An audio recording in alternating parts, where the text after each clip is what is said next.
नमस्कार, मैं हूं संगीता राय। पूर्वांचल एक्सप्रेस न्यूज के इस वेब पोर्टल में आपका स्वागत है। आइए देखते हैं हमारे संवाददाता राम सकल यादव की यह विशेष रिपोर्ट।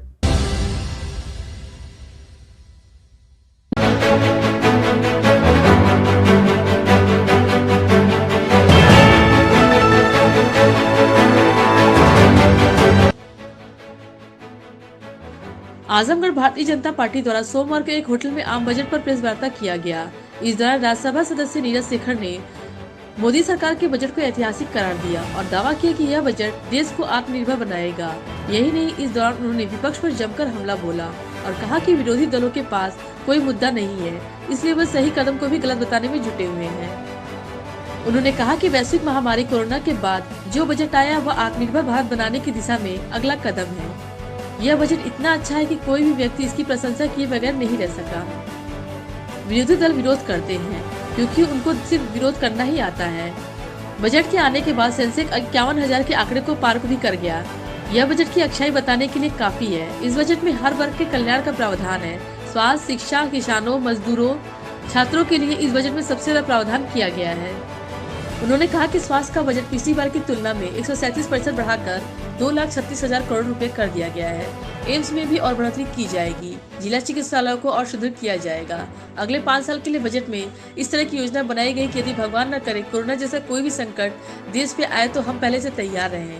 दुनिया के तमाम देश आज भी इस महामारी से जूझ रहे हैं, लेकिन हम सौभाग्यशाली हैं कि प्रधानमंत्री नरेंद्र मोदी की दूरदर्शिता व इच्छा शक्ति से और देश की जनता के सहयोग से हम इस महामारी से निपटने में सक्षम हुए हैं और विश्व के तमाम देशों की मदद भी कर रहे हैं। श्री शेखर ने कहा कि नए कृषि कानून को लेकर विपक्षी दल विरोध कर रहे हैं। अभी संसद में चर्चा के दौरान बार बार पूछने पर कि यदि इन कृषि कानून में कोई कमी है तो विपक्ष के लोग बताए, लेकिन विपक्ष के पास कोई तर्क नहीं था। विपक्षी लोग कोई कमी नहीं बता पा रहे थे, बस विरोध पे विरोध कर रहे थे। बजट में 1,000 मंडियों को विकसित करने, मंडी समिति को सुदृढ़ करने का प्रावधान किया गया है। एमएसपी पहले जारी था और आज भी जारी है तथा आगे भी जारी रहेगा। एमएसपी से इस वर्ष रिकॉर्ड खरीद की गई। उदाहरण के रूप में गेहूं की खरीद 2013-14 में 33,874 करोड़ की खरीद की गई थी और 2019-20 में गेहूं की खरीद 62,000 करोड़ रुपए से ज्यादा की गई है और विपक्षी कह रहे हैं कि एमएसपी समाप्त हो गई है। देश की इंफ्रास्ट्रक्चर के विकास के लिए प्रावधान किया गया है। हमारे देश की सेना को और उसे मजबूत करने का प्रावधान किया गया है। पूरे देश में ये था कि 13-14-15 में हर एक जिले में जाकर जो बजट की इम्पोर्टेंट पॉइंट्स थे वो लोगों तक पहुंचाएं और आप लोगों के माध्यम से हम लोग वो लोगों तक पहुंचाएं। और इस बजट का जो आप लोग देख सकते हैं जो रिएक्शन है लोगों के बीच वो बहुत अच्छा है। और सबसे अच्छा जो चीज़ होती है पता चलता है सेंसेक्स से। सेंसेक्स लगातार बढ़ रहा है तो ये माना जा सकता है क्योंकि वो सेंसेक्स हर चीज़ से जुड़ा होता है, हर एक प्रोडक्ट से जुड़ा होता है, तो हर एक वर्ग में इसको सराहा गया है। इस बजट को निर्मला जी ने बड़ा सोच समझ के प्रधानमंत्री जी के नेतृत्व में बड़ा अच्छा बजट बनाया है, जिसकी न केवल देश में बल्कि विदेशों में तारीफ की जा रही है कि जो गरीब किसान मजदूर हैं उनके लिए सोचा गया है। वैश्विक महामारी के बाद जो सबसे ज़्यादा संकट में लोग थे उनके लिए सोचा गया है। स्वास्थ्य के लिए इसमें बहुत ज़्यादा प्राविधान किए गए।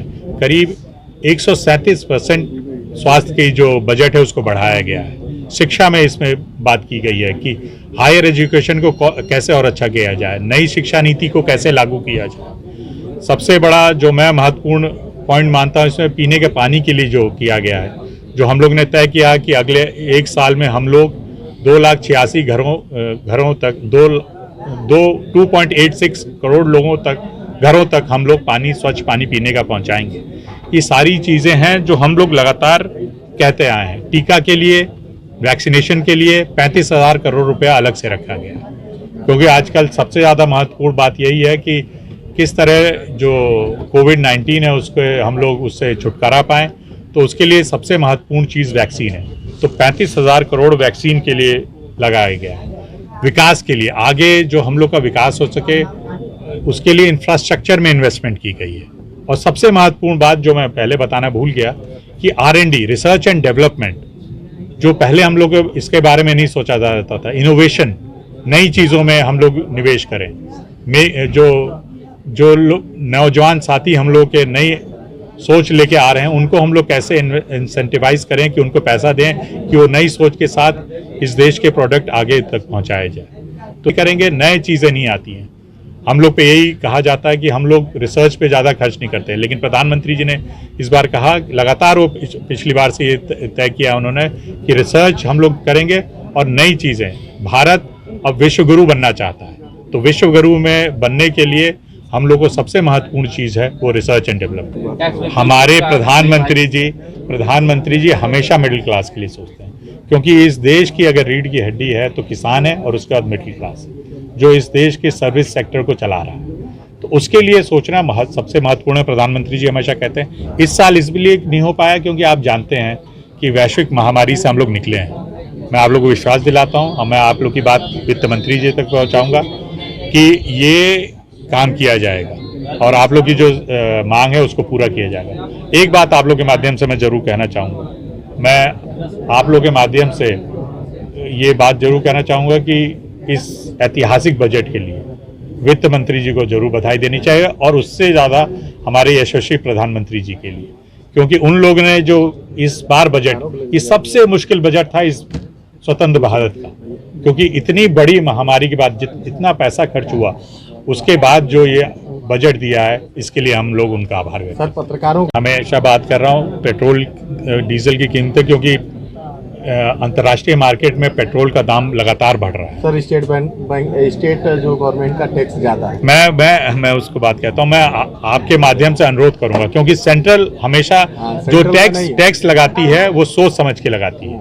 वो लगाती है इस पे कि कितना उसको चाहिए उतना लगाना पड़ेगा, क्योंकि वो पैसा जो आता है वो हर चीज़ वेलफेयर ऑफ द पीपल के लिए खर्च होता है, लोगों के राष्ट्र के निर्माण के लिए खर्च होता है। राज्य भी इसीलिए लेते हैं टैक्स, लेकिन कई राज्यों में ज़्यादा है, कहीं कम है।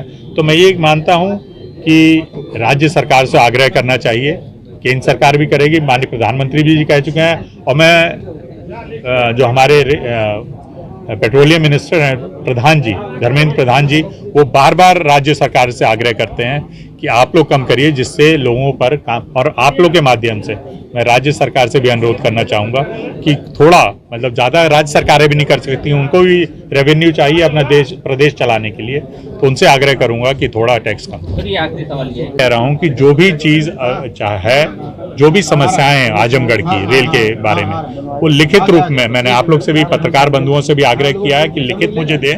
मैंने अपने दोनों जिला अध्यक्षों से आग्रह किया है कि मुझे लिखित दें कि आप लोग की बात मैं रेल मंत्री तक ले आऊँ, और मैं आपको विश्वास दिलाता हूँ अगर 10 मांगे होंगी उसमें ज़्यादा से ज़्यादा मांगे पूरी की जाएंगी।